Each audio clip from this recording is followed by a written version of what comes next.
네, 시온성가대 남성 오중창 은혜로운 찬양 고맙습니다. 큰 은혜가 되었고요. 우리 하나님께도 큰 기쁨이 된 줄 믿습니다.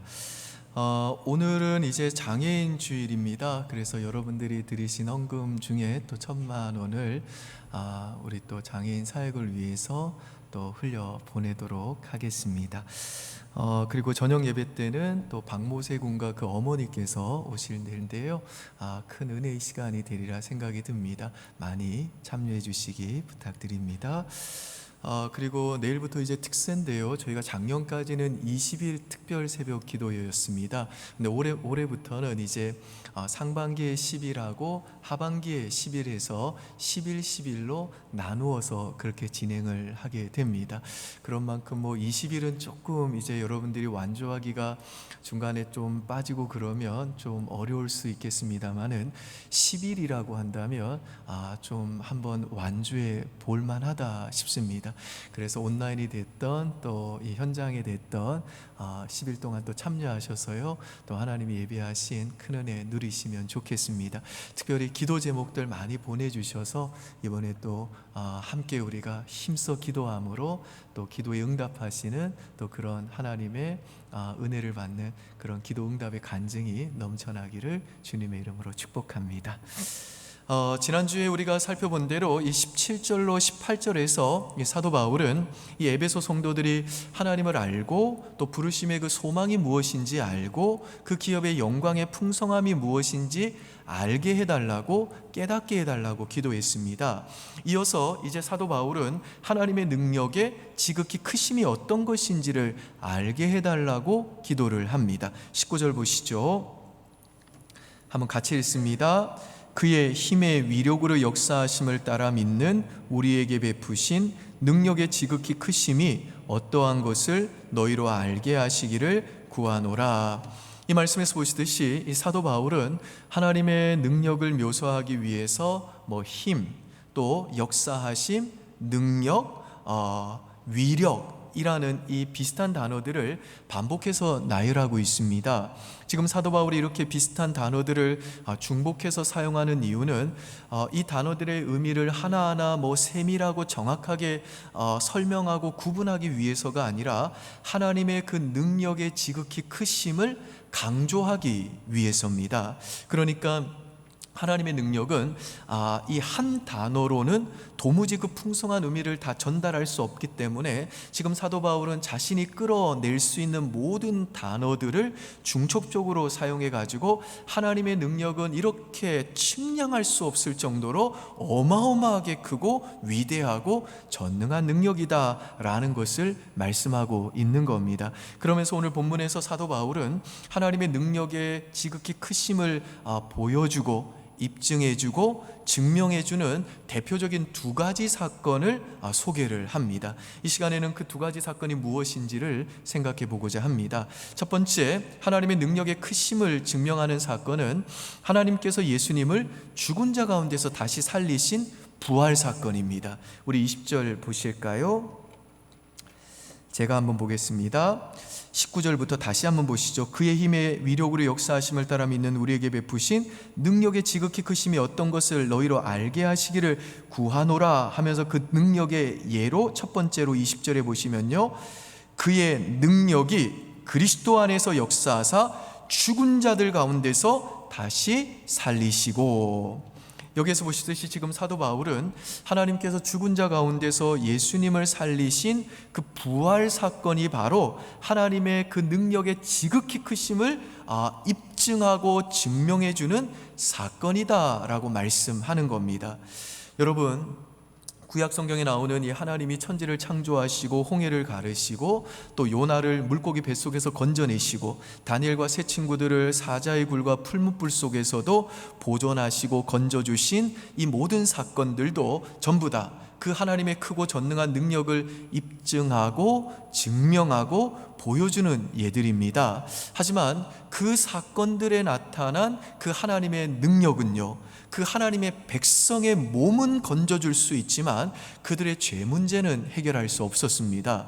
그런데 예수님의 부활 사건은 뭐냐면, 예수님이 십자가에서 피 흘리심으로 우리들의 죄값을 다 지불하셨기 때문에 더 이상 예수님은 죄의 싹신 죽음의 감옥에 갇혀 있으실 필요가 없으시기 때문에 하나님께서는 그 예수님을 우리의 죄값을 십자가에서 지불하시는 일을 완전하게 성공하셨다라는 증거로 예수님을 그 죽은 자 가운데서 다시 살려내신 사건, 이게 바로 부활 사건인 겁니다. 그러니까 예수님이 십자가에서 우리들의 죄를 짊어지시고 우리들이 받아야 될 하나님의 거룩한 진노와 지옥의 영원한 형벌과 그 저주를 다 담당하셨기 때문에 예수 믿는 우리들의 그 모든 죄는 예수님의 그 보혈로 말미암아 용서받은 것이고, 그래서 예수 믿는 우리들에게는 더 이상 그 하나님의 진노와 심판과 지옥의 형벌과 저주가 없다라고 하나님께서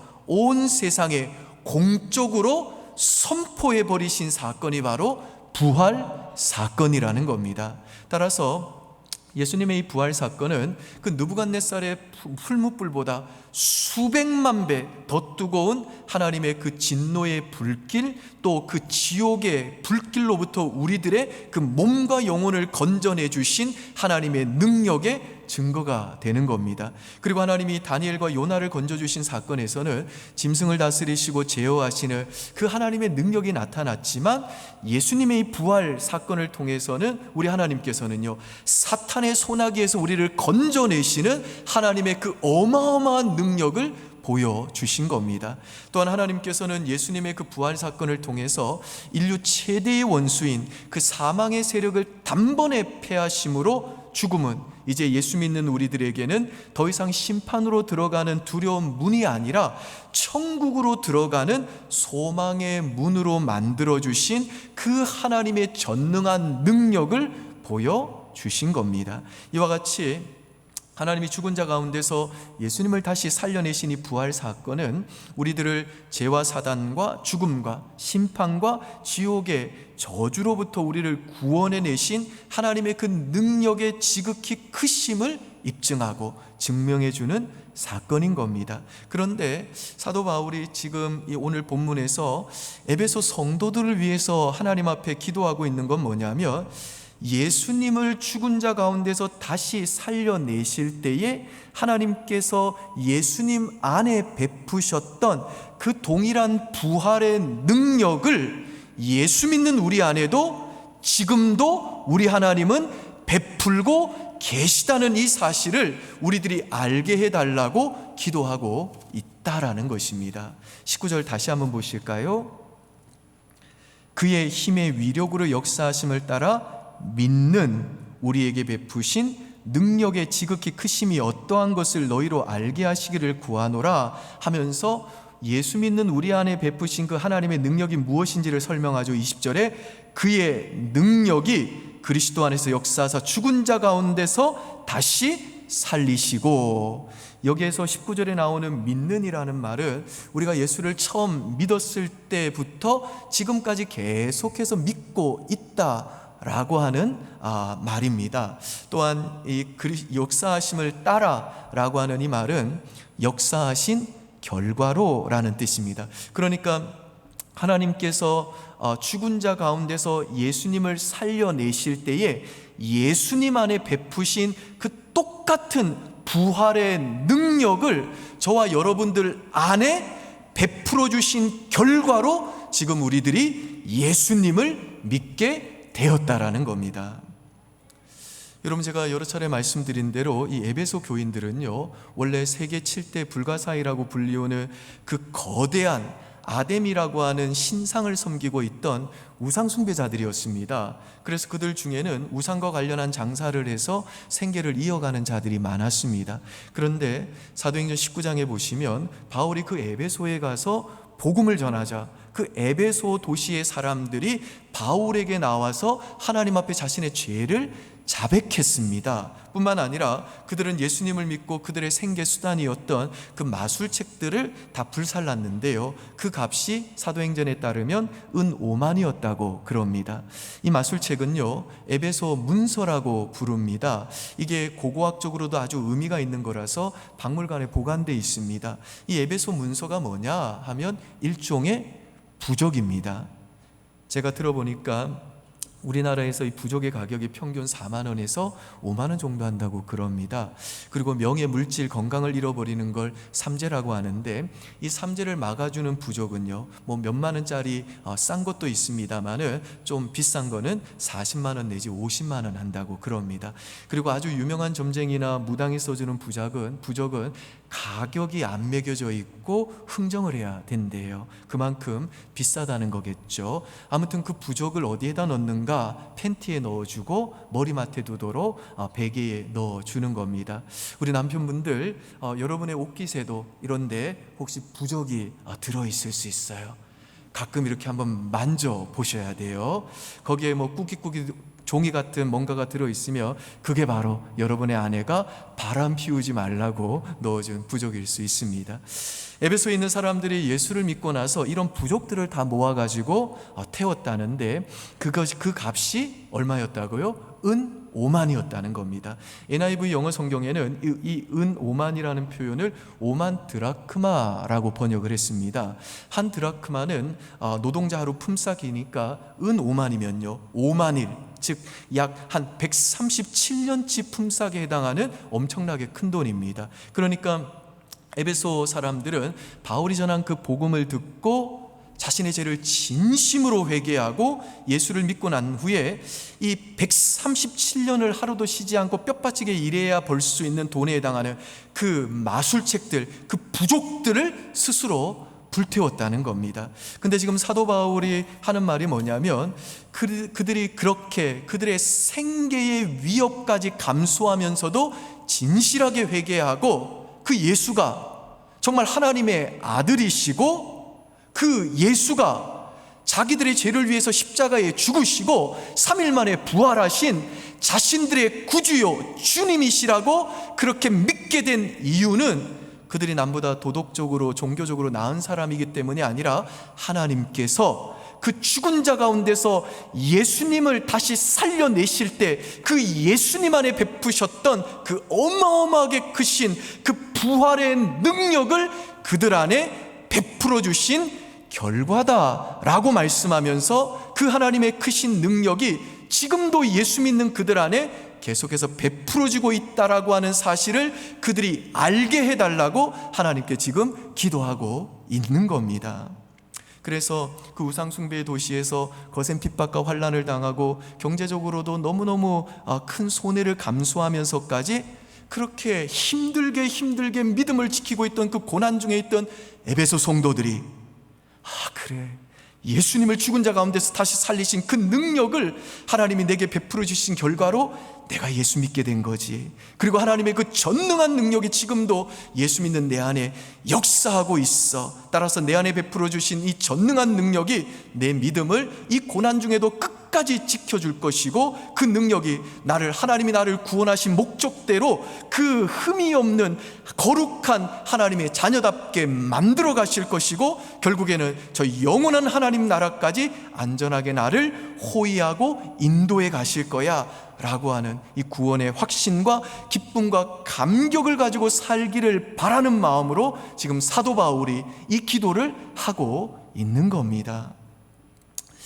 나는 이 사별하였다라는 책이 있습니다. 이 책은요, 일반적인 사람들보다 일찍 혹은 너무 갑작스럽게 배우자와의 그 사별을 경험한 사람들의 이야기를 담은 책입니다. 이 책에 따르면 이 사별을 경험한 사람들의 초기 심리 상태는 강한 이 트라우마를 경험한 사람들과 유사하다고 그럽니다.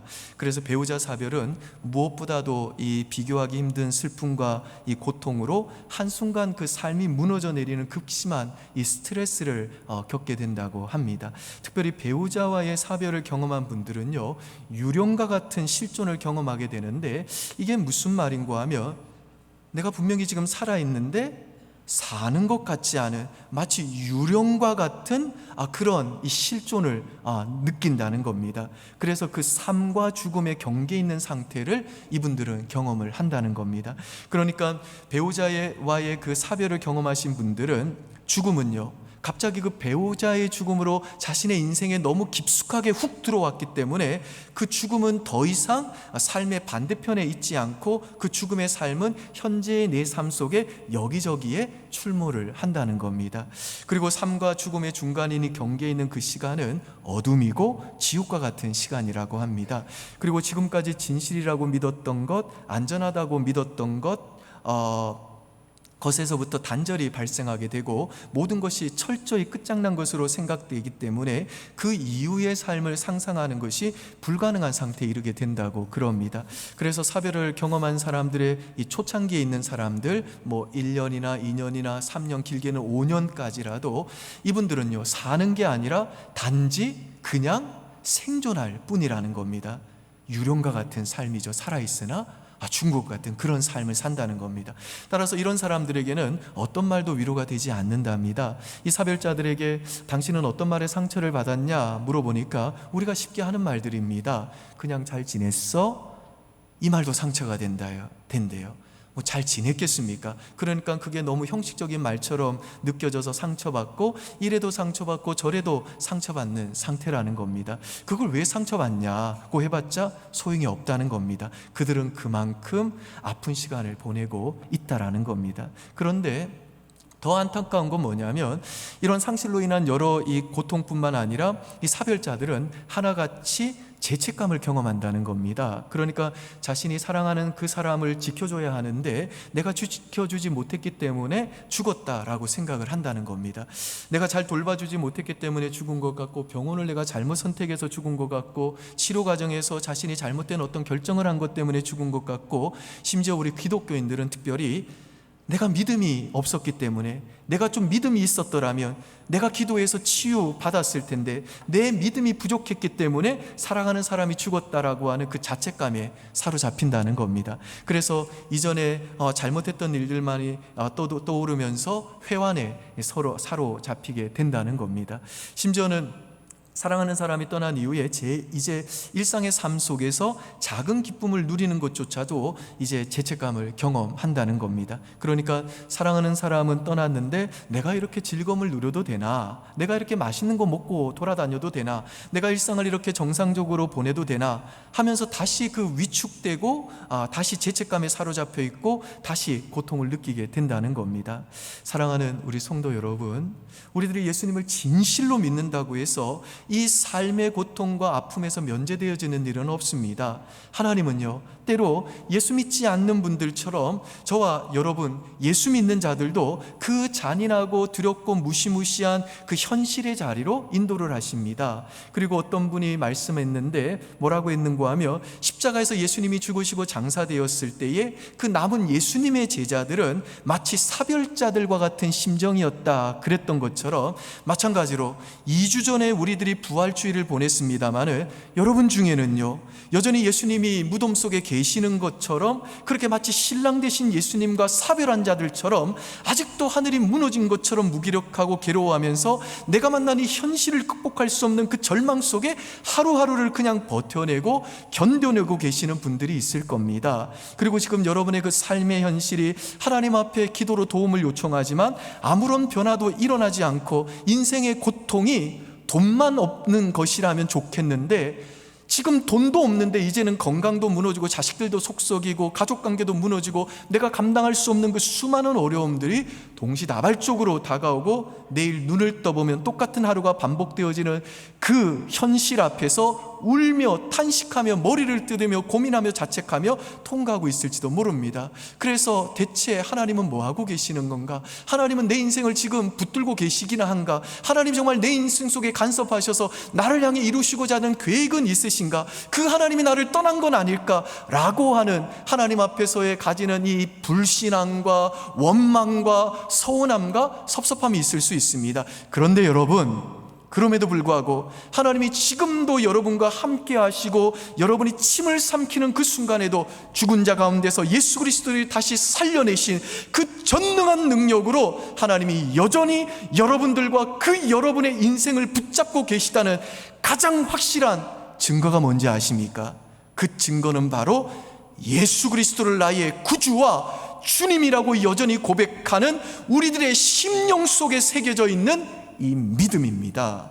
왜냐하면 오늘 사도 바울은 우리들이 지금도 그 아프고 힘든 현실 속에서도 여전히 그 예수님에 대한 믿음을 가지고 있다면 그 이유는 바로 그리스도를 죽은 자 가운데서 다시 살리신 하나님의 그 능력이 계속해서 우리 안에 베풀어지고 있기 때문이다 라고 말씀하기 때문에 그런 겁니다.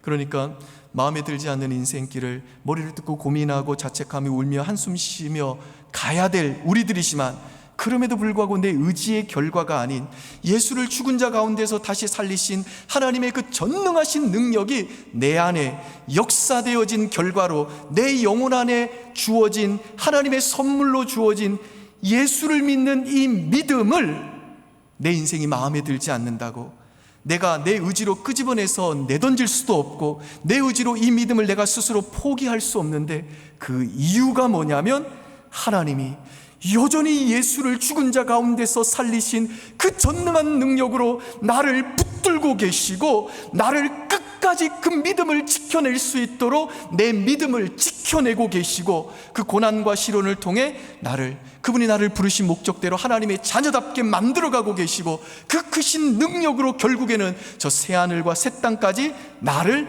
안전하게 끌고 가고 계시기 때문이라는 것입니다. 사랑하는 우리 성도 여러분, 우리들이 섬기는 하나님은요, 부활 전문가십니다. 하나님은 특별히 절망적인 상황에서 진가를 발휘하시는 분이십니다.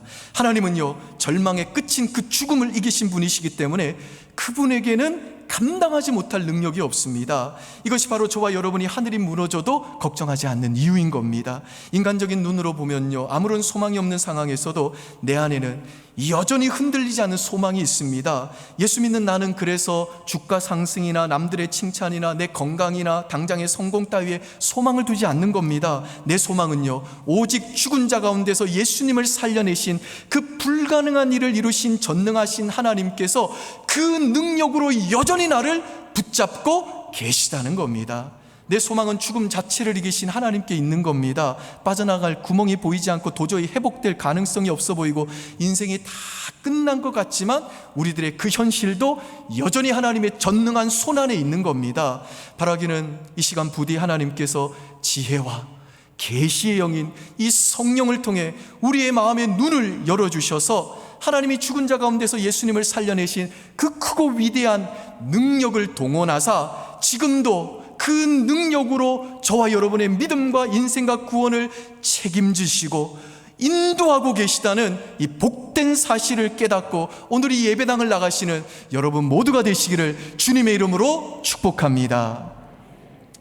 두 번째 하나님의 능력을 증명하는 사건은 하나님께서 예수님을 교회의 머리가 되게 하신 사건입니다. 우리 20절부터 22절까지 한번 보실까요? 제가 20절과 21절 읽을 테니 여러분이 22절을 한번 읽어보십시오.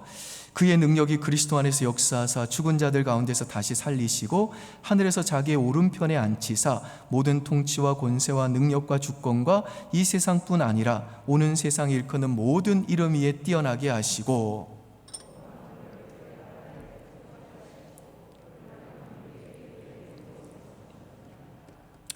이 말씀에서 보시면 하나님이 예수님을 죽은 자 가운데서 다시 살리사 하나님 우편에 앉히셨다고 했는데요, 하나님 우편에 앉히셨다라고 하는 이 말씀은 하나님께서 그 하늘과 땅을 다스리는 최고 통치권을 예수 그리스도에게 주셨다는 겁니다. 위임해 주셨다는 거예요.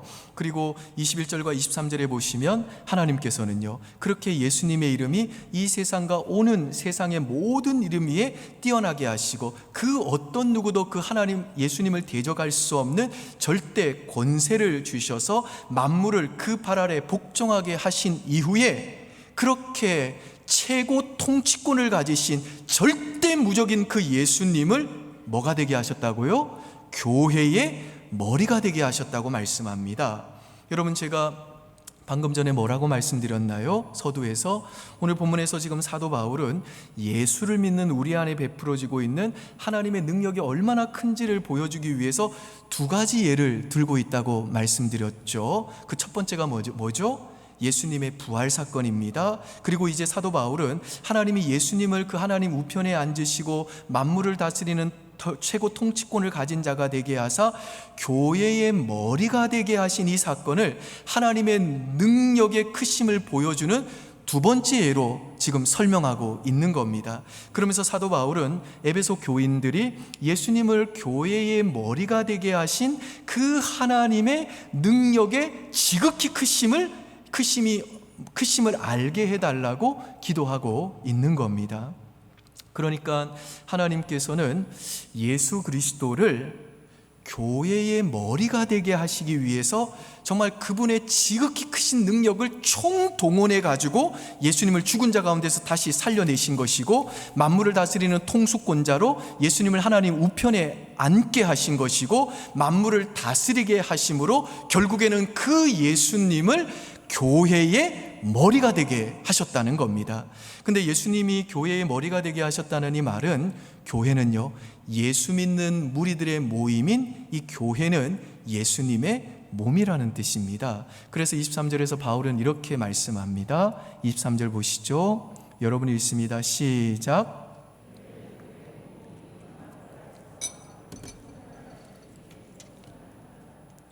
자, 이게 무슨 말인가 하면 교회는요, 예수님의 충만이다라는 뜻입니다. 그러니까 교회가 없으면 예수님은 마치 몸이 없는 목처럼 온전하지 않다라는 겁니다.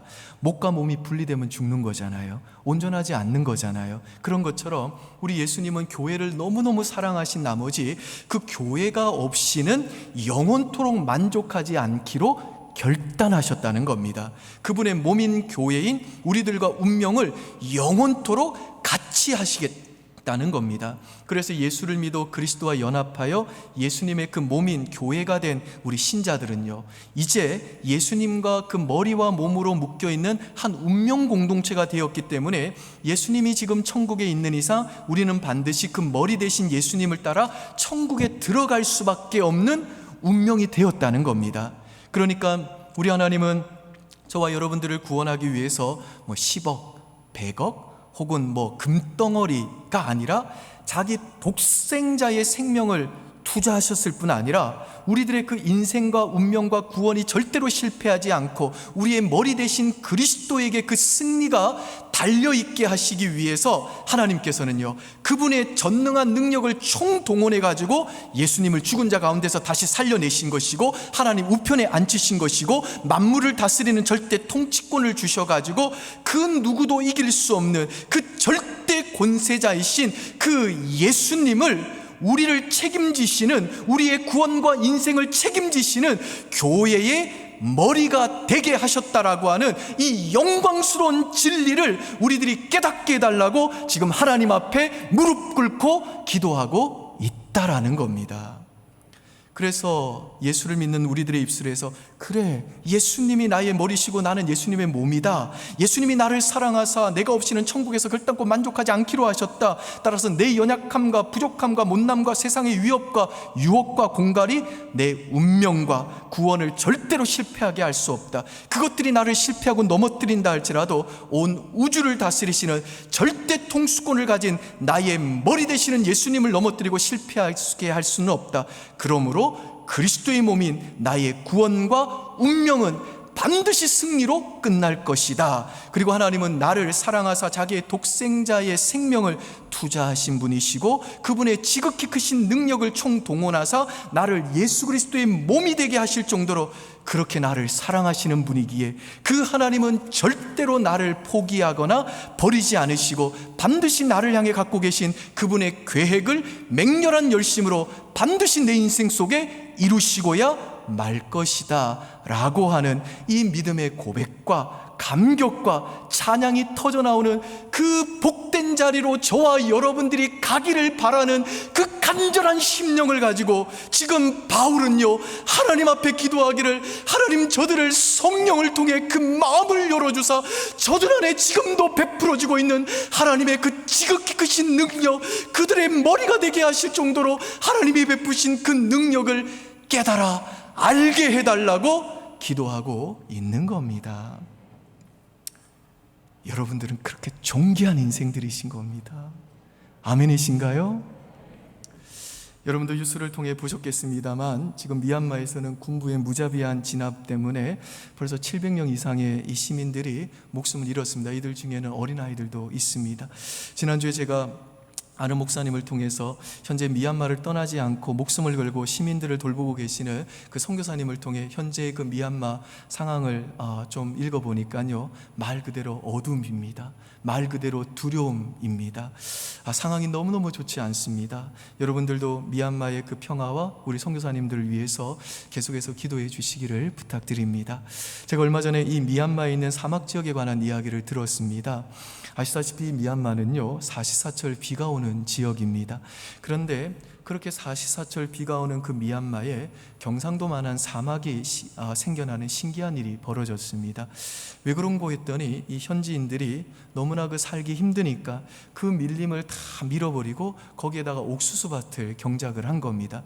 그래서 그 덕에 이 사람들이 옥수수 때문에 이제 그 배는 채워졌는데 무슨 일이 벌어졌는가 하면 그렇게 나무를 다 태워버리니까 그 옥수수 바디로 뜨거운 이제 공기들이 올라가더니 거기에 이렇게 돔처럼 이런 공기층을 형성하게 된 겁니다. 그래서 비구름이 바다로부터 이렇게 오다가 그렇게 생긴 공기층 때문에 이제 빗길이 끊기게 된 것입니다. 그래서 이제 그곳에 비가 내리지 않게 되어가지고 사막이 되었다는 겁니다. 그걸 이제 깨닫게 된 이 사람들이 이제 다시 그 미얀마 지역을 살리기 위해서 한 일이 뭐냐면 바로 나무를 심는 것이었습니다. 그랬더니요, 신기하게도 그 나무가 시간이 흘러서 자라면서 마치 빨대처럼 높게 자라서 그 공기층에 있는 그 수분을 다 빨아들이는 겁니다. 그러면 그 빨아들인 그 수증기로 인해서 다시 그곳에 비가 통과하게 되면서 그곳이 다시 사막에서 숲이 이제 생기는 그런 과정들이 이제 과정들이 이제 겪는다고 합니다.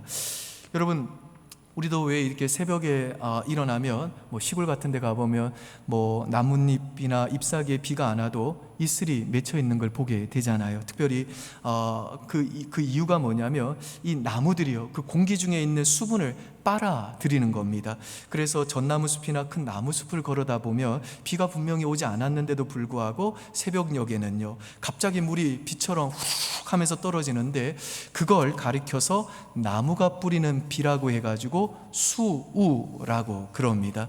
그러니까 우리는 나무하면 뭐 아낌없이 주는 나무만 생각합니다만은, 그래서 나무는 자기의 모든 걸 다 주는 것이라고 생각합니다만은 사실은요, 이 나무도 자기가 살려고, 자기가 성장하려고 그 공기 중에 있는 수분을 빨아들이는 것이고, 그래서 생긴 그 나무의 수 덕분에 그 주변에 있는 생명들도 살아나게 된다라는 겁니다. 사랑하는 우리 성도 여러분, 이 나무처럼요, 저와 여러분들도 다람쥐 쳇바퀴 돌듯이 변하지 않는 그 지루하고 척박한 우리들의 그 일상의 삶 속에서도 우리들이 정말 하루하루 내가 살아야 되니까, 내가 살기 위해서, 그리고 하나님이 나에게 주신 그 부모의 자리, 엄마의 자리, 아빠와 그 남편의 자리, 그 자식의 자리를 어떻게 해서든지 내가 지켜내야 되니까 그렇게 지켜내려고 아둥바둥하면서 하나님 말씀 없으면 죽으니까, 하나님의 그 능력 없이는 나는 살 수 없으니까, 그래서 꾸역꾸역 날마다 말씀 붙잡고 하나님 앞에 나아가, 하나님 오늘도 제발 나에게 지혜와 계시의 영인 성령을 통해 내 마음을 좀 열어주십시오. 그래서 지금도 예수를 믿는 것을 포기하지 못하는 나에게 여전히 베풀어주고 있는 그 하나님의 지극히 크신 능력을 제발 좀 알게 해주십시오 라고 부르짖어 기도하면서 그렇게 나의 삶의 자리를 지켜내는 것이 바로 나 자신이 사는 길이고, 그것이 나를 살릴 뿐만 아니라 그런 나를 통해 뿌려지는 그 성령의 비가 척박한 내 주변의 환경을 살리고, 내 일터를 살리고, 내 아내를 살리고, 내 남편을 살리고, 내 자식을 살리고, 우리 교회를 살려내게 된다는 이 사실을 우리 성도님들 믿을 수 있기를 바랍니다. 그래서 이번 한 주간도 이 죽은 자 가운데서 예수 그리스도를 다시 살리신 이 지극히 크신 하나님의 능력이 예수 믿는 저와 여러분 안에 여전히 베풀어지고 있음을 믿고, 이 전능한 능력 의지하여 나에게 주어진 그 삶의 자리를 신실하게 지켜내고 성실하게 살아내는 저와 여러분 될 수 있기를 주님의 이름으로 축원합니다. 아멘. 기도하겠습니다. 우리 주 예수 그리스도의 하나님, 영광의 아버지, 또 한 주간을 이 척박한 세상의 환경 속에서 살아내야 되는, 믿음을 지켜야 되는 우리 성도들에게 지혜와 계시의 영을 주사 하나님을 알게 하시고, 우리 성도들의 마음의 눈을 밝히사 그의 부르심의 소망이 무엇이며, 성도 안에서 그 기업의 영광의 풍성함이 무엇이며, 그의 힘의 위력으로 역사하심을 따라 믿는 우리에게 베푸신 능력의 지극히 크심이 어떠한 것을 알게 하여 주시옵소서. 예수님 이름으로 기도합니다. 아멘. 우리 다 함께 자리에서